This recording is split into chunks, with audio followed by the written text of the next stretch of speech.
Vamos lá, então, seguir nosso assunto, tá? Que tem tudo a ver, gente, tudo a ver. A gente tá falando de antepassado, a gente tá falando de ancestralidade, a gente tá falando de terra, de serviços, né? De amor. Então, falando de amor, a gente segue aqui a questão da nossa liberdade pessoal e escolha.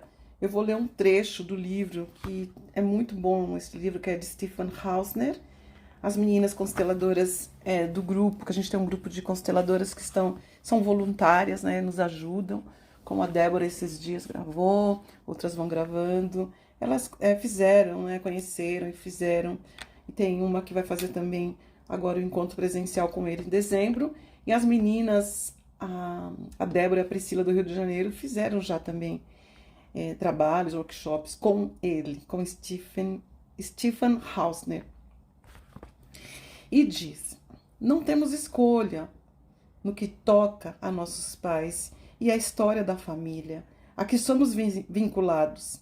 E também estamos subordinados às forças ordenadoras da consciência coletiva desse sistema.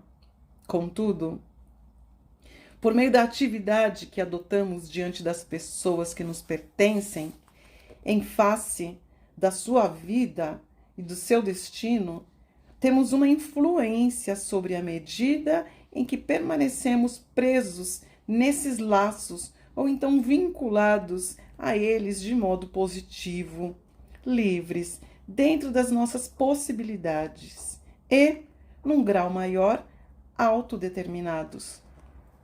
Seguramente, cada indivíduo recebeu algo de seus pais e também sente algo que lhe falta da parte deles. Entretanto, está ao alcance de cada um aquilo a que pode conectar-se. Vou ler de novo. Está ao alcance de cada um aquilo a que pode conectar-se. Quando ele consegue olhar para o que recebeu, sente que recebeu uma dádiva e que depois também terá algo para dar. Enquanto permanece reivindicando e fixado no que deixou de receber, provavelmente se sente enganado pela vida e pelos pais. Então sente-se mal e carente. E posteriormente não estará disposto ou não terá condições para doar. Essa atitude leva muitos à depressão. Estar em sintonia com os pais significa assumir o que se recebeu e renunciar ao que não se pôde receber.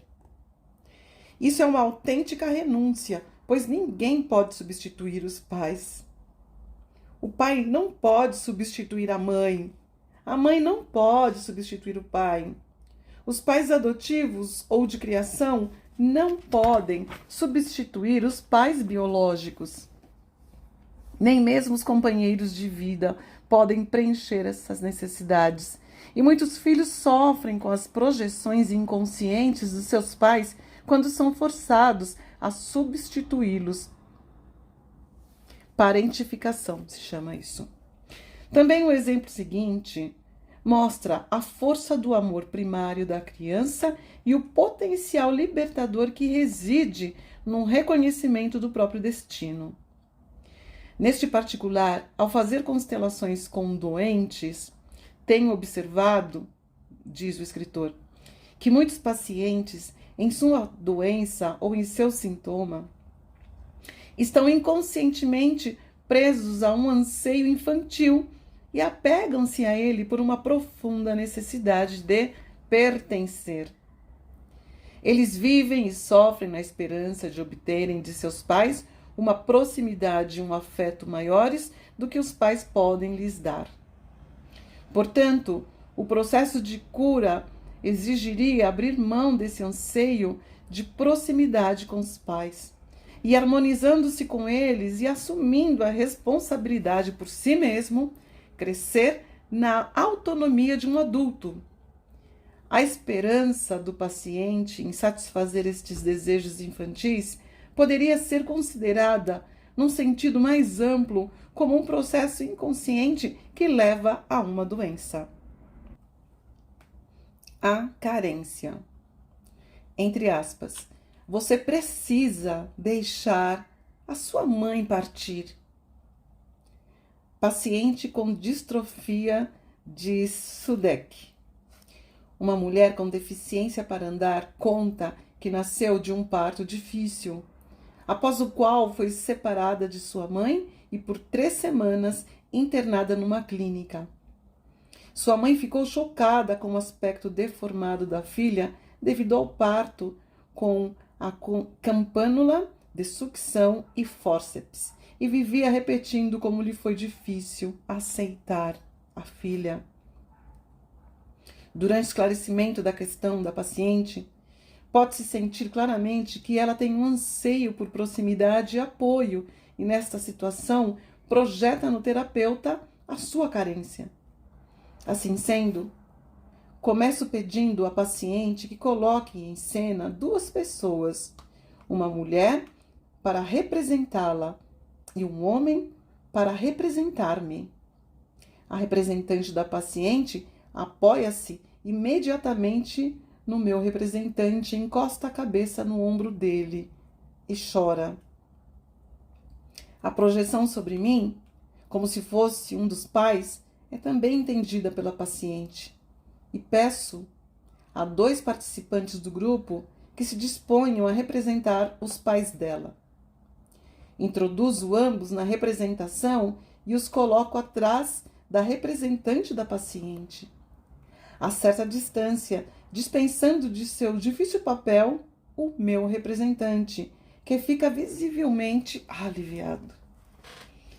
A representante da mãe não mostra interesse nem sentimento por sua filha. Pode-se notar com clareza como isso é difícil para a participante, mas ela não consegue exteriorizar a sua dor e reprime toda a emoção. Nesse ponto, resolvo interromper o trabalho e, momentaneamente, limito-me a deixar a paciente em contato com a sua carência.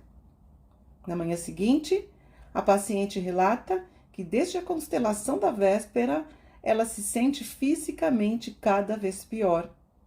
Em sua dor, sente-se abandonada e perdida, sem conseguir esquecer a imagem da mãe afastando-se dela. Sua resistência contra essa imagem é manifesta. Então, eu lhe digo com uma voz calma, porém firme: você precisa deixá-la partir. O olhar resignado da paciente crava-se no chão. Depois de algum tempo, ela sacode a cabeça e bate raivosa com o pé no chão, deixando-me perceber que não concorda com a minha afirmação. Peço à pessoa que representou a sua mãe na véspera que se coloque diante da paciente sentada ao meu lado. Esta continua olhando para o chão e novamente a representante da mãe se afasta da filha. Quando a paciente começa a chorar baixinho, eu exijo dela: olhe para sua mãe. Olhe nos olhos. Lentamente ela ergue o olhar, porém sua mãe, imperturbável, olha para a janela. Antes que eu possa dar outro passo, a paciente deixa-se cair na cadeira no chão, abraça as pernas de sua mãe e começa a soluçar dramaticamente em voz alta. Para a representante da mãe, isso é intolerável. Ela procura repelir a paciente e livrar-se do abraço que a prende. Quando ela se solta violentamente do braço da filha, ela grita de dor, de raiva. A representante da mãe recua 2 passos e, sem importar, deixa a paciente jazendo no chão. Esta não aceita a reação da sua mãe e começa a rastejar em sua direção. Como mal pode usar as pernas, arrasta-se com as mãos, centímetro a centímetro, na direção da representante da mãe. Esta permanece centrada, calma e forte, olhando imperturbável pela janela. A paciente move-se com todas as forças e altos soluços em sua direção. Finalmente, a alcança e toca os seus pés com a ponta dos dedos. Entretanto, a outra recua mais uma vez e de novo a paciente chora de dor e novamente tenta segui-la. Como esse movimento não evoluiu, fica claro para todos os presentes que o trabalho deve ser interrompido. Dispenso do seu papel a representante da mãe e anuncio ao grupo um intervalo de meia hora. A paciente continua deitada no chão, chorando mansamente. 2 participantes do grupo fazem menção de ajudá-la a levantar-se, mas eu os impeço, sem que a paciente o perceba. É claro para mim que com sua ajuda iriam prejudicar a intervenção do corte.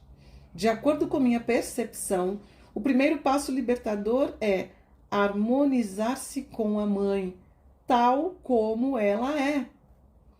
Portanto, comporto-me como ela e também peço ao grupo que não a ajude.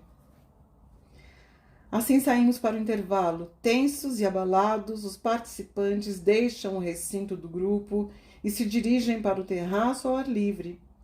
Para espanto de todos nós, depois de uns 20 minutos, a paciente chega ao terraço com uma expressão irradiante sem o bastão.